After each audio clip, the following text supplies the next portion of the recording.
ఒక విషయం చెప్పాలనుకుంటే మొహమాట పడను, చెప్తాను. కానీ ఇంకొక నా యాక్టర్స్ కూడా అభిప్రాయాలు ఉంటాయి, దాని తప్పేం లేదు. ఒక్కోసారి పర్సనల్గా అవుతుంది అది.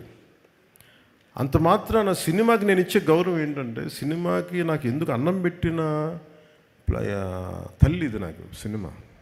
ఈరోజు నన్ను కూర్చోబెట్టి నన్ను డిప్యూటీ సీఎం హోదాలో పెట్టింది అంటే అది సినిమా నాకు ఇచ్చింది. నా సామాజిక అంటే నా ఒక ఈ సమాజంలో ఉండే ఈ అసమానతల మీద కోపం నాకు ఎగ్జిబిట్ అవ్వడానికి సినిమా పనిచేసింది నాకు. అందుకని నాకు సినిమా అంటే చాలా చాలా గౌరవం. అందుకని మీరు ప్రకాష్ రాజు గారు ఉంటే మీరు యాక్ట్ చేస్తారా లేదా అంటే అస్సలు నాకు ఇబ్బంది లేదండి.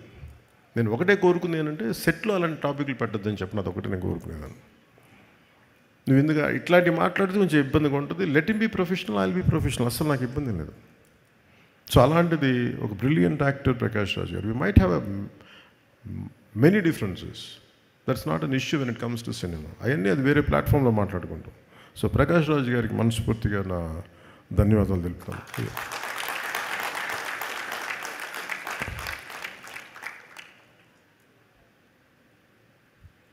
ఇమ్రాన్ హాష్మీ గారికి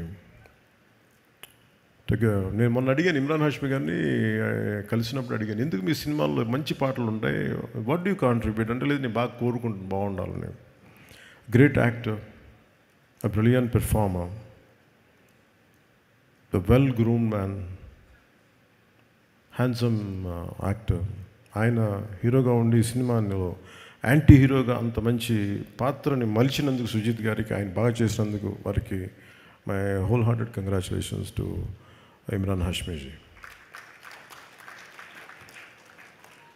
శ్రీయారెడ్డి గారు use to do what you call it Vijay in VTV, we channel, SS music, right?